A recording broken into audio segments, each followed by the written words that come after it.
Franck Ferrand raconte sur Radio Classique.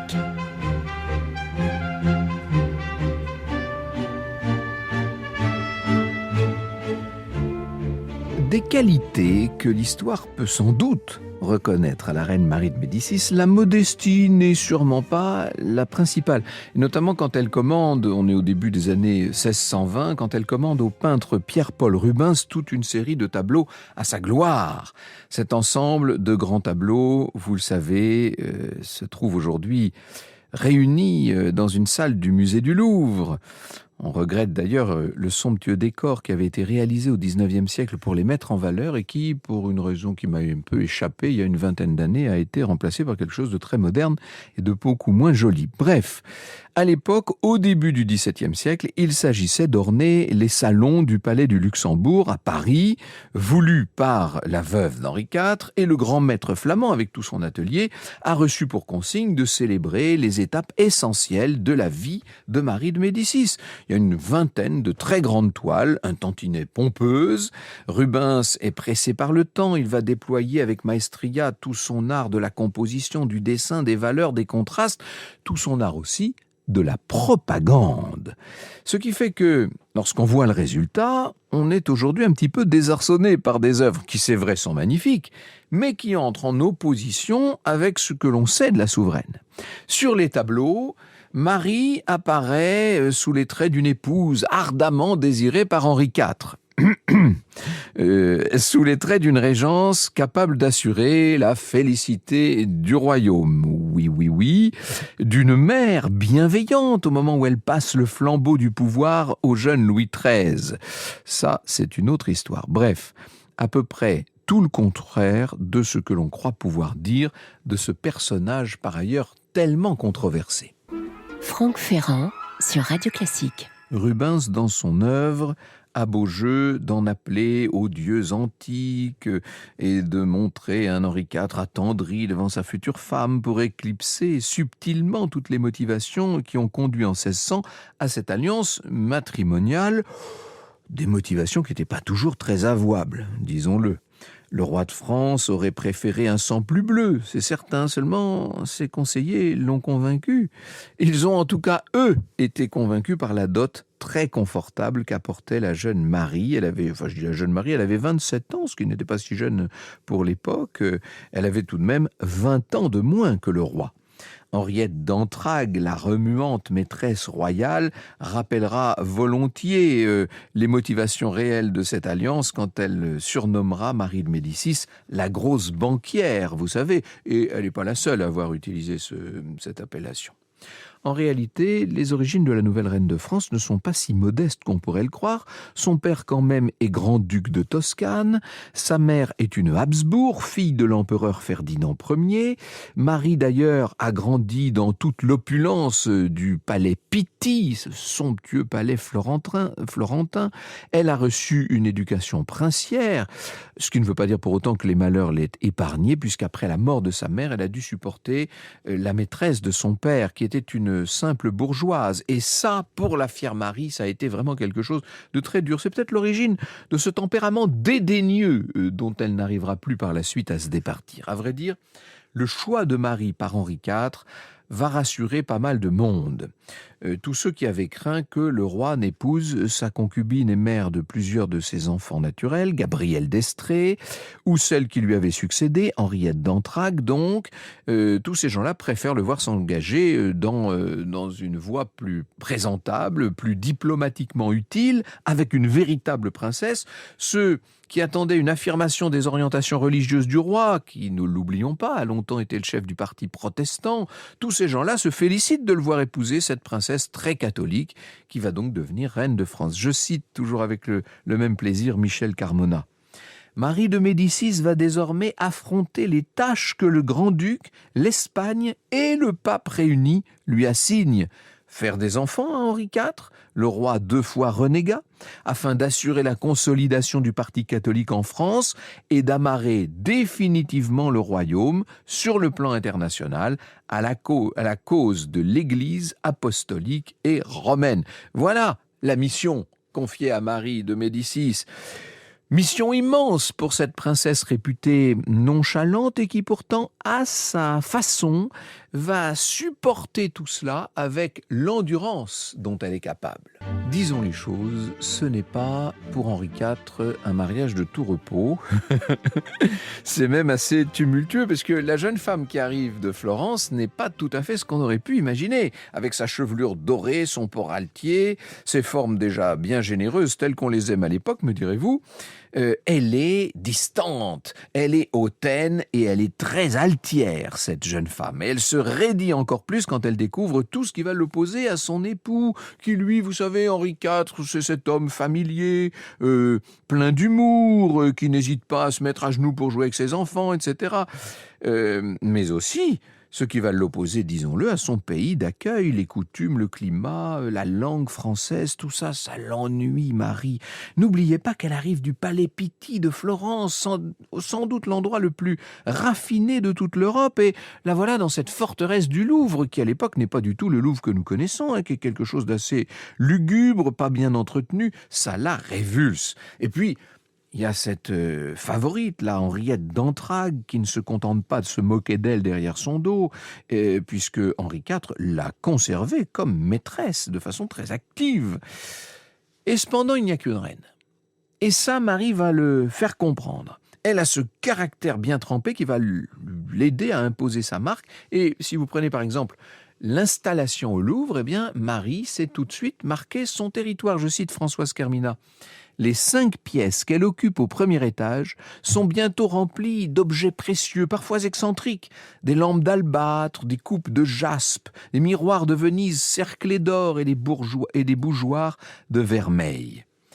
Elle sait aussi faire chatoyer ses tenues. Il faut vous dire qu'elle adore les bijoux et évidemment, on va en profiter pour l'accuser d'être par trop dépensière. Il ne faudrait pas oublier l'éclat qu'elle offre à la jeune dynastie des Bourbons. Mais tout ça n'est rien à côté de l'événement qui survient pas très longtemps après son arrivée en France, c'est-à-dire sa grossesse et la naissance d'un dauphin, Louis.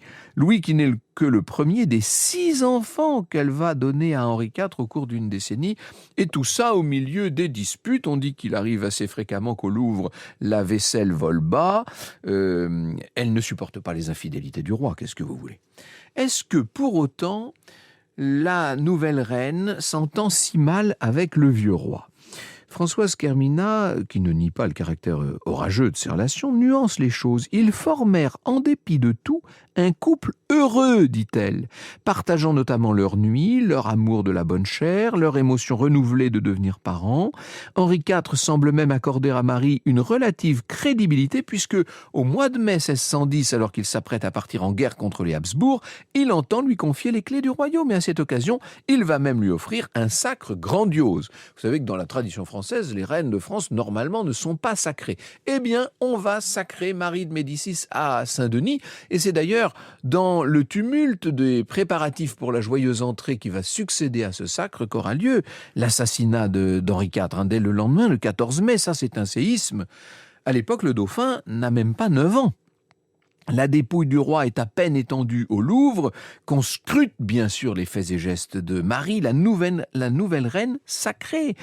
Nouvelle reine très proche d'ailleurs de toute la petite coterie dont on doit pouvoir dire qu'elle a au moins facilité, sinon organisé, la mort du roi. Donc vous voyez le climat.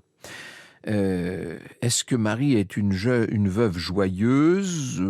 C'est difficile à dire, même elle s'est montrée en tout cas absolument effondrée de la mort de son mari. Peut-être est-elle aussi, pour certains, une veuve coupable. En tout cas, son attitude est tout à fait digne.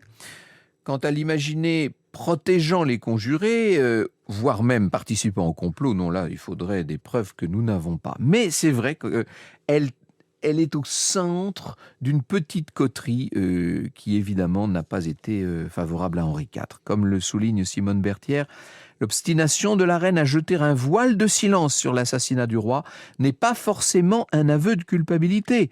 La sagesse voulait qu'on laissât refroidir ces cendres brûlantes.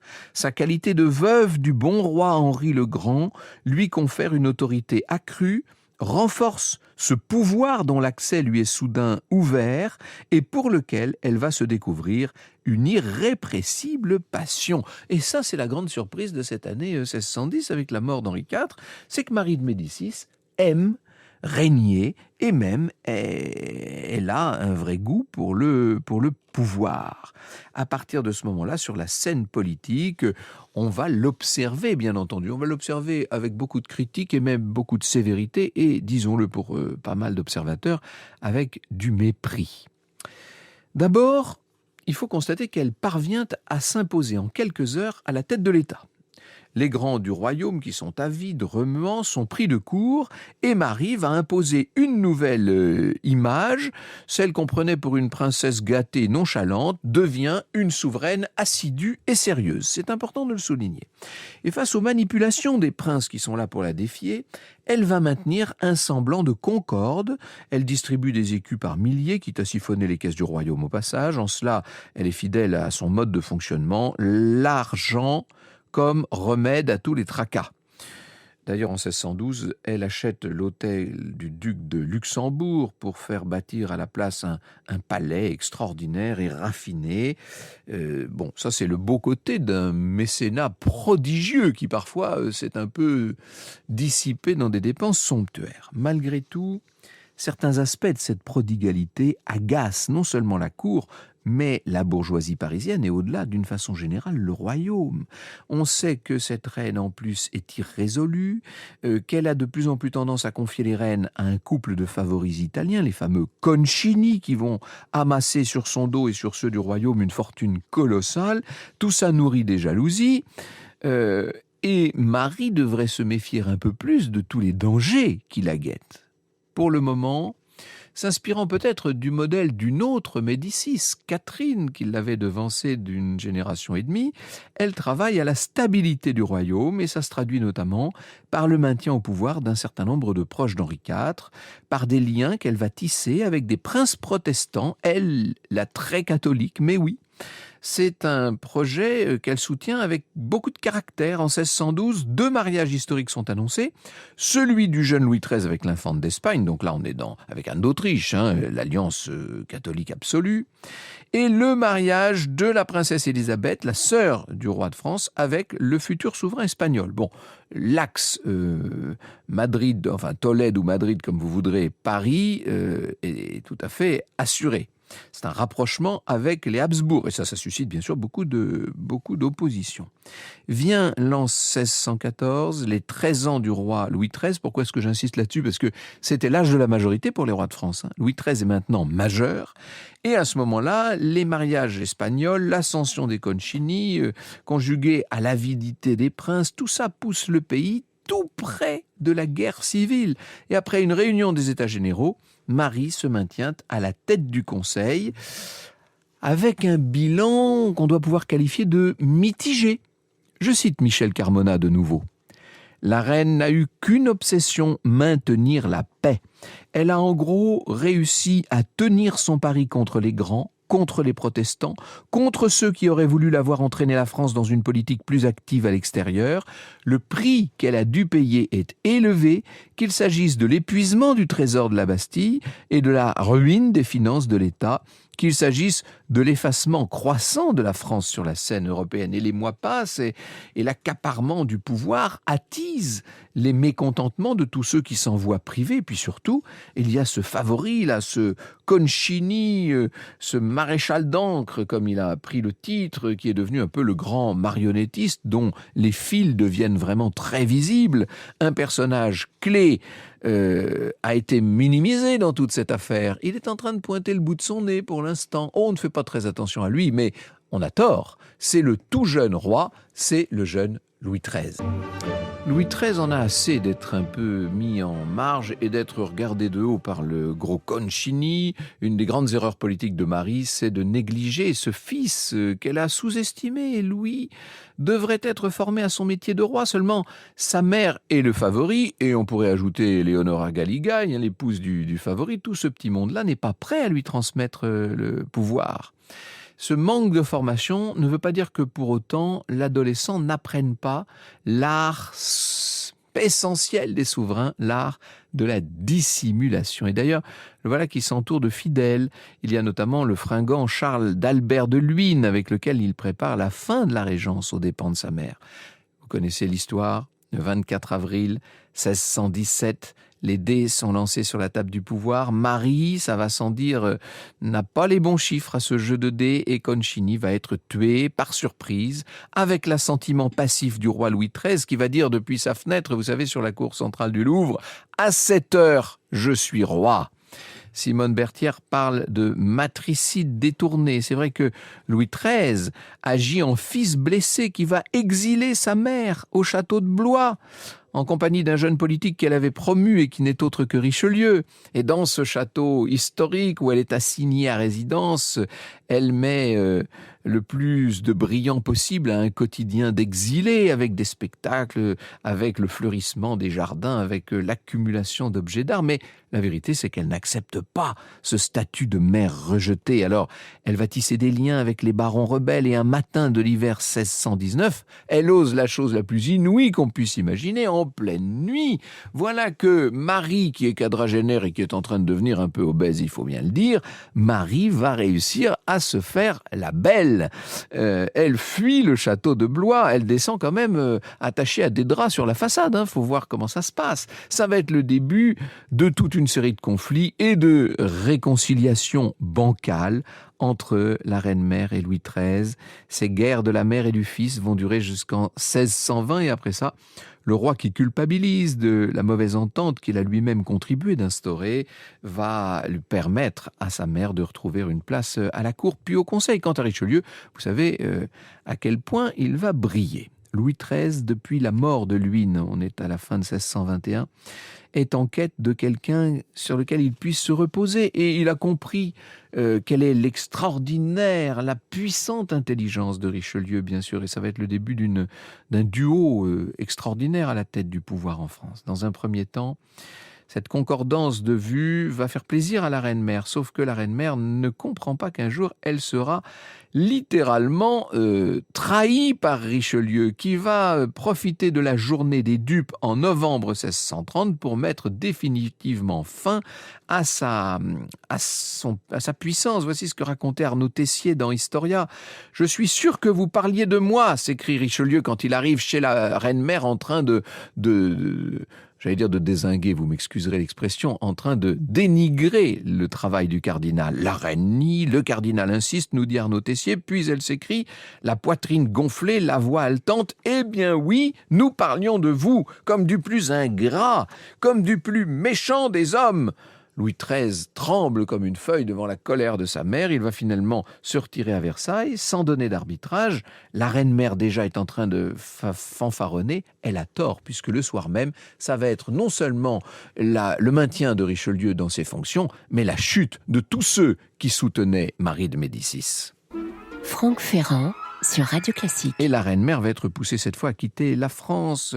Elle va passer des Pays-Bas espagnols en Hollande jusqu'en Angleterre où elle retrouve sa fille et son gendre, le roi Charles Ier. Elle complote, elle embarrasse, elle coûte cher. Et disons les choses, elle est un peu indésirable. Elle s'est donné pour but d'abattre Louis XIII et Richelieu confondus dans une même haine, sa lutte et sa raison de vivre. Elle lui a même fait le sacrifice de ses bijoux, nous dit Michel Carmona. Et de son côté, Louis XIII, avec Richelieu, qui est là avec lui, Louis XIII va se montrer inflexible. Il est prêt, certes, à offrir à sa mère une retraite honorable à Florence, mais elle ne veut même pas en entendre parler. Et bientôt, Louis XIII ne prendra même plus la peine de la tenir au courant des grandes nouvelles, notamment la naissance du dauphin en 1638. Elle apprend ça presque par hasard. Elle est grand-mère sans le savoir. La fuite de Marie s'achève à Cologne, où elle meurt en juillet 1642. C'est-à-dire juste avant le roi Louis XIII lui-même. Il aura eu le temps de faire rapatrier la dépouille de cette mère dont il a eu tellement de mal à se faire aimer, il n'y est jamais arrivé au demeurant. Elle est inhumée peu avant lui à Saint-Denis. Elle retrouve comme cela, symboliquement, sa place dans cette dynastie des Bourbons qu'elle aura, somme toute et malgré tous ses défauts, contribué d'affermir et de faire rayonner. Vous écoutez Radio Classique.